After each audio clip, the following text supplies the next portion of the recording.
The stars glittered like diamonds against the black of space. Officer Grell stood on the observation deck of Outpost 7, the largest Galactic Confederation station in this sector. His 4 eyes focused on the main screen, which showed 7 small ships moving toward them. "Look at those vessels," Grell said with a laugh. He tapped a claw on the console, making the image bigger. "They look like they might fall apart any moment." Officer Mox walked up beside him. Mox was shorter than Grell, with blue skin that shimmered under the station lights. "They are quite small, aren't they?" "Small and weak," Grell agreed. He touched another button and numbers appeared next to each ship. "Their energy readings are so low. I'm surprised they made it this far into space." The deck hummed with activity. 20 other officers worked at their stations, monitoring different parts of space. But most had stopped to look at the approaching ships. No one seemed worried, only amused. "We have information about them," Mox said. He handed Grell a thin tablet. "They come from the 3rd planet of a yellow sun. They call themselves humans." Grell took the tablet and quickly read the information. His 4 eyes blinked one after another, a sign of disbelief among his people. "Their ships use such old technology. And their weapons? Hardly worth mentioning." "Should we be concerned?" asked a younger officer from a nearby station. "About these humans?" Grell laughed again, louder this time. "No, they pose no threat. Their shields could be broken by our smallest ships, and they only have 7 vessels. 7! Our smallest member species has at least 50 patrol ships." Mox nodded in agreement. "What should we do with them?" Grell thought for a moment. "Send a message to High Command. Tell them we found another weak species looking to join us." He handed the tablet back to Mox. "They will probably want to meet with these humans, as is our custom, but I doubt anything will come of it." "I'll tell them right away," Mox said. Walking to his station, Grell continued watching the ships. They moved in a simple formation, nothing impressive. "So primitive," he whispered to himself. "So very primitive." Far across the emptiness of space, inside the lead human ship called UES Horizon, Captain Sun Kim stood looking at her own screen. The Confederation outpost was clearly visible now, a massive structure that looked like a silver starfish floating in space. Sun was tall for a human woman, with short black hair and eyes that missed nothing. She wore the dark blue uniform of Earth's United Space Fleet, with 3 gold stars on each shoulder. "Captain," said Lieutenant Park from his station, "we're picking up signals from the outpost. They know we're here." Sun nodded. "Good. Are all? How are systems working properly?" "Yes, Captain," Park replied. He was younger than Sun, with a serious face and careful hands that moved quickly over his control panel. "All 7 ships report normal operations. Engines at 60% capacity as planned. Shields at minimal power, also as planned." "And how are special systems?" Sun asked quietly so only Park could hear. "Hidden and ready," Park confirmed with a small smile. "They can't detect them." Sun returned the smile. "Perfect." She turned to look at the 20 crew members on the bridge. They all worked calmly at their stations, monitoring the ship's systems. This was humanity's first contact with the Galactic Confederation, a group of 50 alien species that controlled this part of space. Everything had to go perfectly. "This is a big day for Earth," Sun said to Park. "The biggest," Park agreed. "First contact with a multi-species organization. Our scientists are very excited about the technology we might learn." Sun's face grew serious. "And our military leaders are worried about possible threats. 50 different alien species, all with their own agendas and histories. Do you think they'll try to harm us?" Park asked. Sun shook her head. "Not right away. From what our long-range probes tell us, the Confederation usually welcomes new species, but they rank them by their apparent strength and technology." She looked back at the screen showing the massive alien station. "And that's why we're following the plan. Let them see what we want them to see." "A small fleet with basic technology," Park said. "Exactly," Sun replied. "Let them think we're weak, let them underestimate us. It's safer that way, until we know more about them." The main screen changed to show an alien face. It had 4 eyes, arranged in a diamond pattern, green skin and no visible nose. "Human vessels," the alien said in perfect English. "This is Officer Grell of the Galactic Confederation. You are approaching restricted space. Identify yourselves and state your purpose. Sun stepped forward, straightening her uniform. This is Captain Sun Kim of the United Earthship Horizon. We come in peace, seeking diplomatic relations with the Galactic Confederation. Grell's upper eyes narrowed slightly. Very well, Captain Sun Kim. Maintain your current speed and formation. You will be escorted to our diplomatic station. The screen went dark. Sun turned to Park with a determined look. And so it begins, she said quietly. Let's hope they keep underestimating us. The plan depends on it. What neither Sun nor her crew could see was Officer Grell back on his station, laughing with his fellow officers about the primitive humans and their tiny fleet. The trap was baited, and the aliens had taken it completely. Ambassador Park walked into the huge round room of the Confederation diplomatic station. The ceiling rose high above him, covered in strange symbols from 50 different alien worlds. Tall windows showed the blackness of space and distant stars. Park felt very small. 20 alien representatives sat in a half-circle facing him. They had many different shapes and colors. Some had extra arms or eyes. Others looked almost like humans. All watched him with careful attention. Park stood straight in his formal Blue Earth uniform. At 55 years old, he had gray hair and a serious face. He had been chosen to speak for all humans because he was calm and wise. "Thank you for meeting with us," Park began. He pressed a button on his wrist device. A colorful 3D image appeared. In the air, it showed a timeline of human history. "Humans have come far in a short time," he explained. 300 years ago, we used simple engines that burned fuel. Now we can travel faster than light. The timeline showed human ships getting more advanced. Park continued for 30 minutes. He talked about Earth's history, science, art, and culture. He showed pictures of Earth's oceans, mountains, and cities. He explained that humans wanted to trade with the Confederation and learn from other species. The aliens nodded as he spoke. A few asked simple questions, but Park noticed something strange. None seemed impressed. Their faces, those who had faces, showed no emotion, no wonder, no surprise. When Park finished, the head counselor, a tall purple alien named Law, stood up. "We thank the human representative for this information. We will consider Earth's request to join our trade network. Please enjoy our hospitality while we deliberate." Park bowed slightly. "Thank you, Counselor Law. We look forward to your decision." As Park left the room, he didn't see the small hidden camera near the ceiling. This camera showed everything to Captain Sun and her team, who watched from their ship. "They didn't seem very impressed," Lieutenant Park said to Sun. Sun nodded. "As expected. Let's see what they say when they think we can't hear them." On their screen, they watched as the alien council chamber doors closed.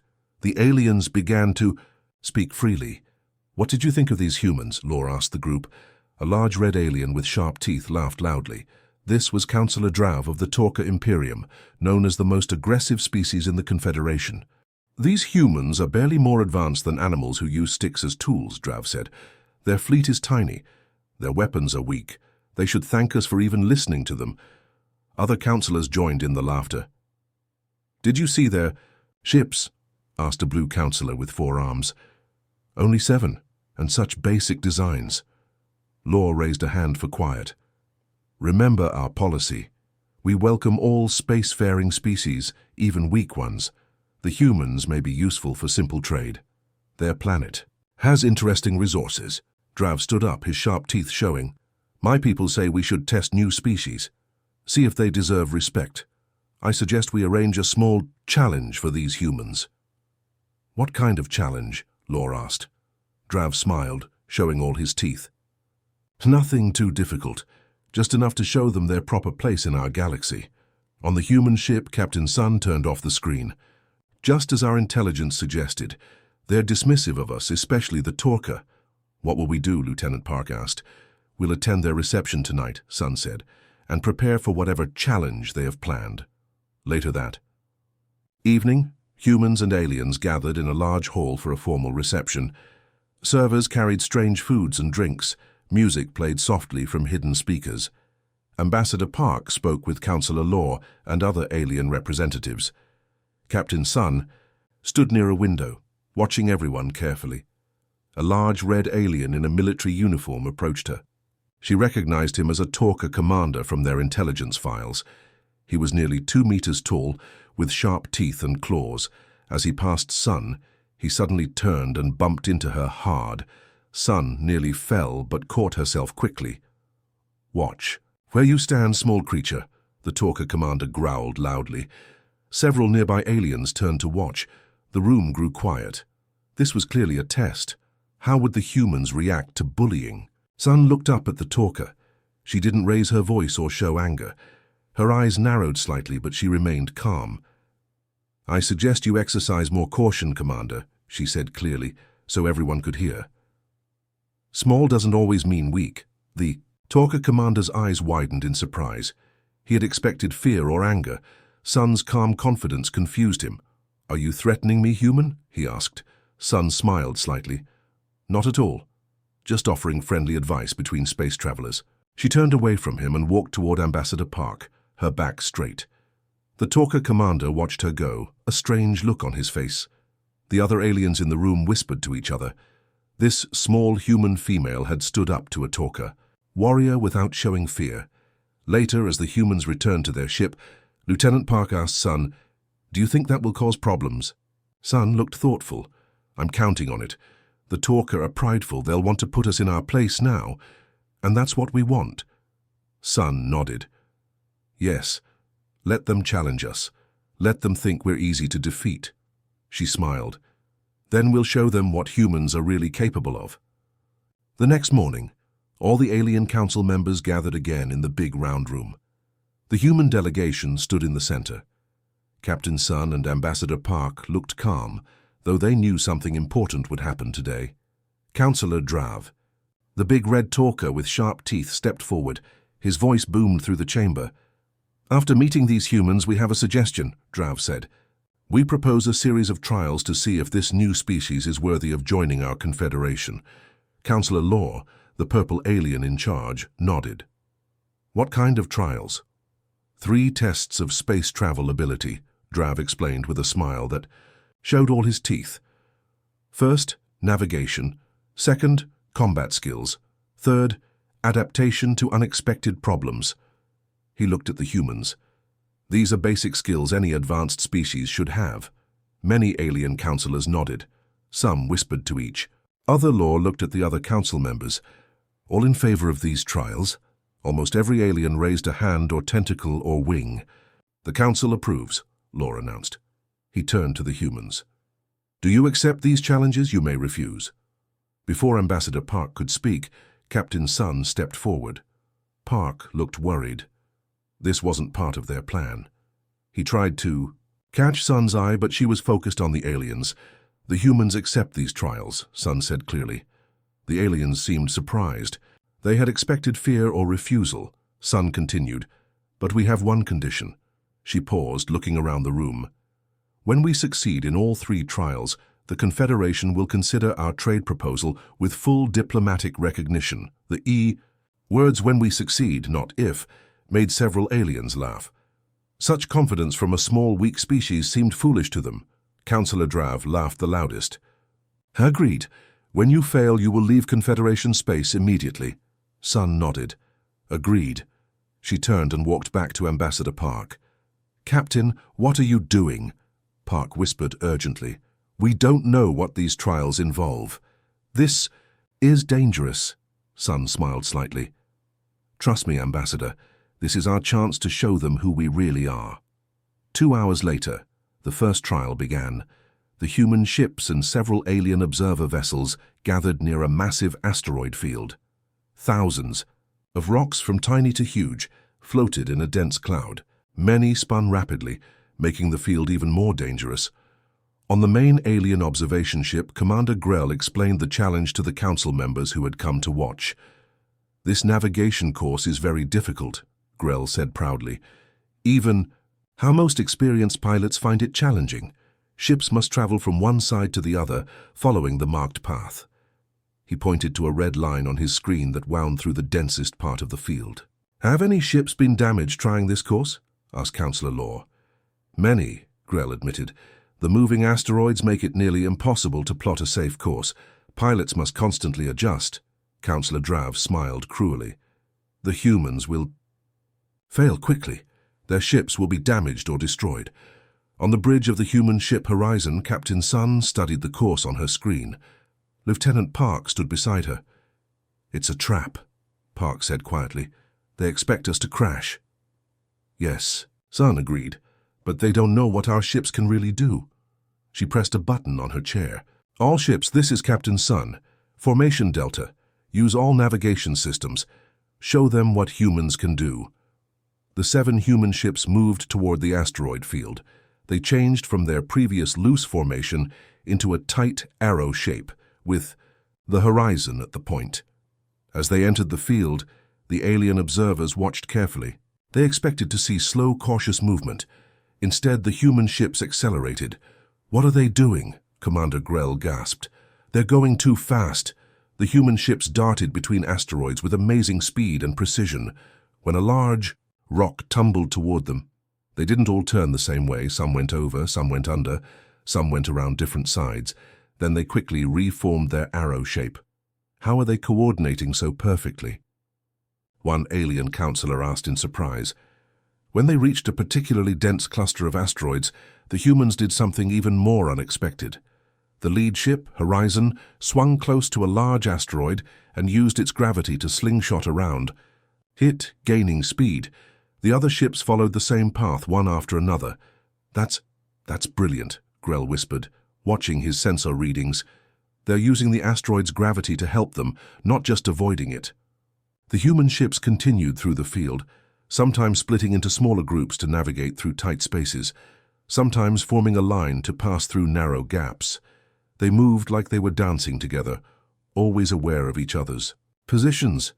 "Look at this," Grell said, pointing to his screen. When one ship passed a medium asteroid, it slightly changed the rock's course. The next human ship was ready for this change and used the new path.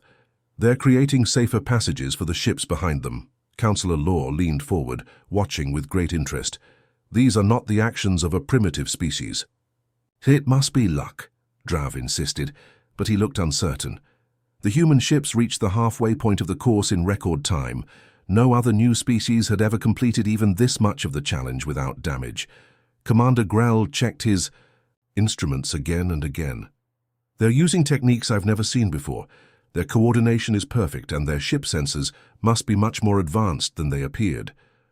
For the first time, he felt doubt about his first impression of the humans. He had called them weak and primitive. He had laughed at their small fleet. But now, watching them navigate with incredible skill, he wasn't laughing anymore. "Perhaps," Grell said slowly, "we have misjudged these humans." The human ships continued through the asteroid field, moving with grace and precision that amazed the watching aliens. And on the bridge of the Horizon, Captain Sun smiled slightly. The plan was working perfectly. The next day, all ships gathered for the second trial. This time, they met in empty space far from any planets or stars. The human fleet of 7 ships faced 35 drone ships. These drones were controlled by computers and designed to test combat skills. Commander Grell explained the rules to everyone watching. "This is only a simulation," he said. "The weapons are set to low power. They will not cause real damage, only show where hits would happen." On the main viewing screen, the alien observers could see the human ships looking small and simple compared to the many drone ships facing them. 5 against 1, said Counselor Drav with a sharp-toothed smile. "The humans will be quickly defeated." Captain Sun stood on the bridge of the Horizon, looking at the drone ships on her screen. "Lieutenant Han, what do you think of those drones?" Lieutenant Han, the weapons officer, studied his readings. "Simple attack patterns, Captain. They'll come straight at us, probably in groups." Sun nodded. "Then let's show them something they don't expect." She pressed her communication button. "All ships break formation. Pattern sunflower." The watching aliens were surprised when the human ships suddenly split apart. Instead of staying together for protection, they moved in different directions. "What are they doing?" asked Counselor Law. "That's not standard combat strategy." The drone ships began their attack, firing beams of light that showed where real weapons would hit.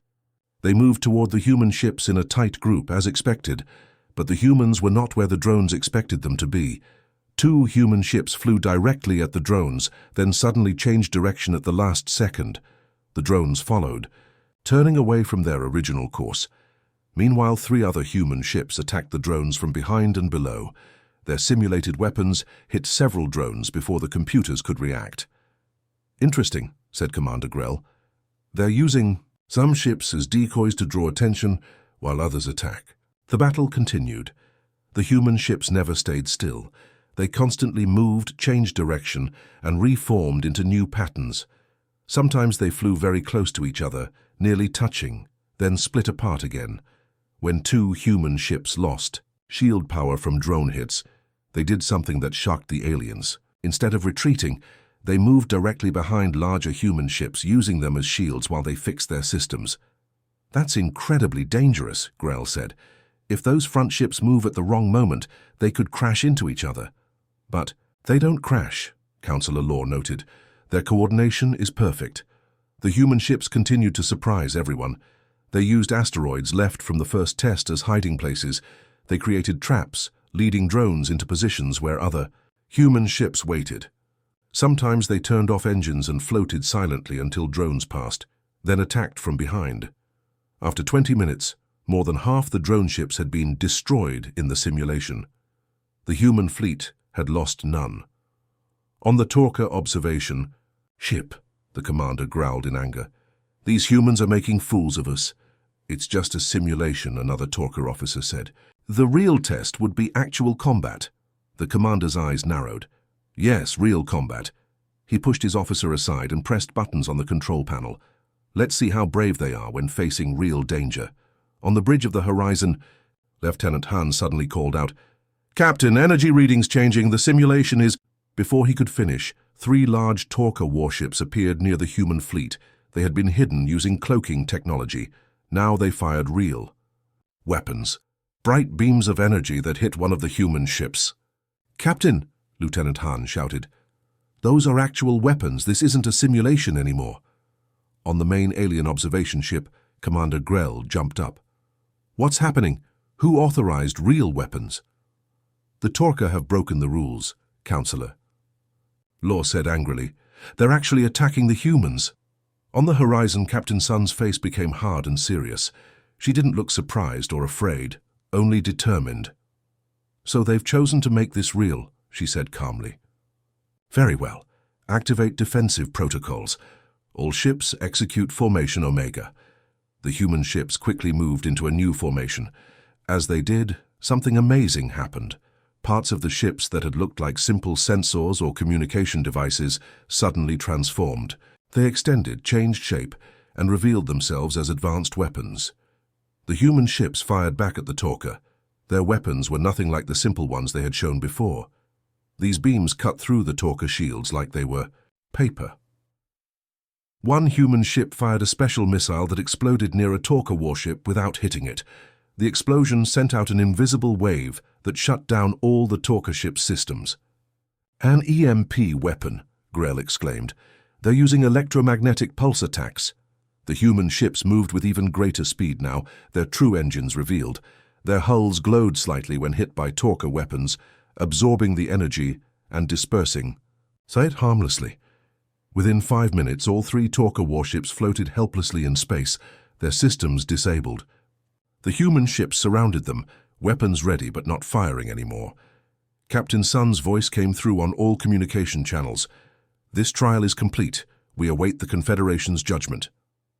On the observation deck, Commander Grell and the Confederation representatives stood in complete silence.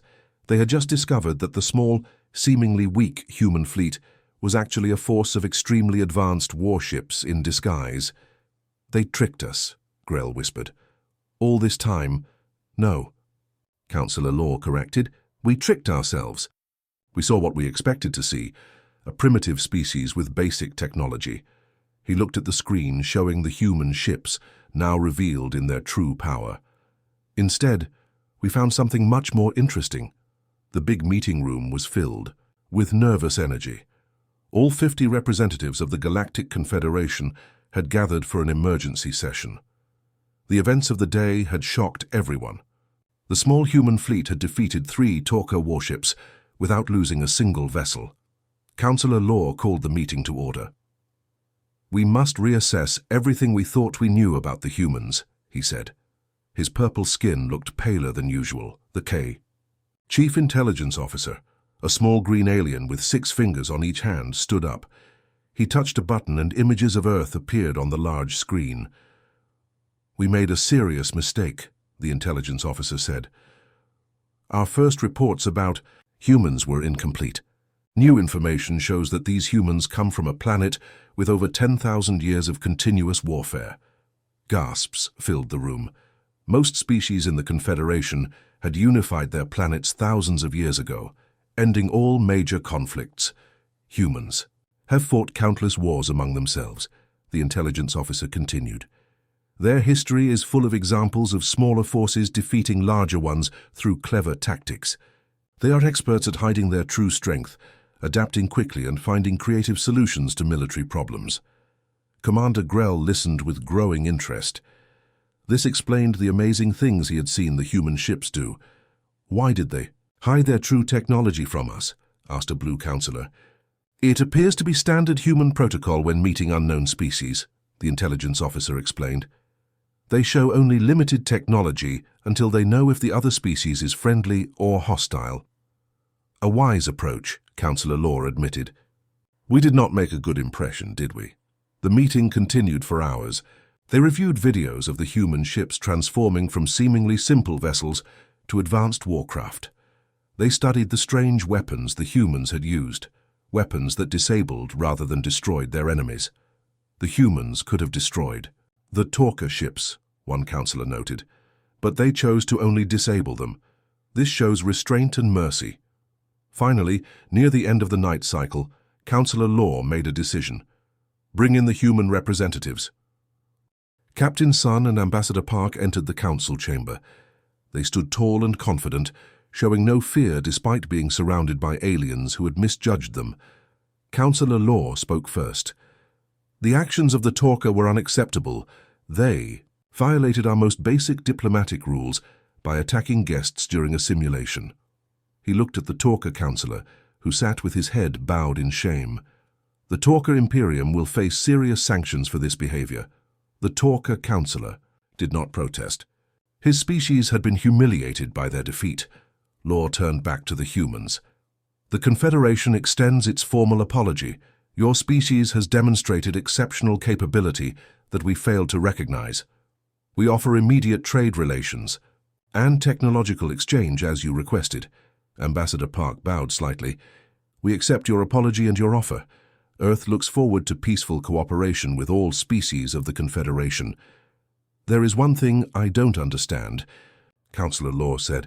"Why bring only 7 ships? Surely your world has more vessels." Captain Sun smiled slightly. 7 was enough to make our point. If we had brought a large fleet, you might have seen us as a threat. We wanted to be underestimated rather than feared." Many councillors nodded. It was clever thinking. As the formal meeting ended and people began to leave, Commander Grell approached Captain Sun. His 4 eyes blinked nervously. "Captain Sun," he said, "I was the first officer to see your fleet. I laughed at your ships. I called them primitive." He looked down. "I was very wrong." Sun said nothing, waiting for him to continue. "I request permission to serve as liaison to your people," Grell said, looking up again. "I believe we have much to learn from each other, and I would like to make up for my mistake." Sun studied him for a moment, then smiled. "We accept your offer, Commander. Everyone makes mistakes when meeting new species." She paused. "The first lesson is one we learned long ago on Earth. Never judge by appearances." "Alone?" Grell's 4 eyes blinked in sequence, showing he understood the wisdom in her words. 3 days later, the human fleet prepared to return to Earth. Their mission had been a complete success. They had secured a favorable trade agreement and earned the respect of the Confederation. On the bridge of the horizon, Captain Sun and Lieutenant Park watched as the final supplies were loaded. "Mission accomplished," Park said with a smile. "Yes," Sun agreed, "though not exactly as planned." "The Talker forcing our hand was unexpected," Park admitted. "But useful," Sun said. Sometimes the best way to earn respect is to show your true strength when challenged. As the human ships moved away from the Confederation station, neither Sun nor Park knew about the new alert being sent to all Confederation species. On thousands of alien ships and stations, captains and commanders read the same message. Classification. Update. Humans. Deceptively advanced. Approach with appropriate caution and respect. Small fleet does not indicate limited capability. The message included images of the human ships transforming from simple vessels to advanced warcraft in seconds. In his new office on the main Confederation station, Liaison Officer Grell read the alert and smiled with all four eyes. He had been the first to underestimate the humans. He would make sure he was also the first to truly understand them. As the 7 human ships accelerated to light speed and disappeared among the stars, the Galactic Confederation had learned an important lesson. In this vast universe, appearances could be very deceiving, especially when dealing with humans.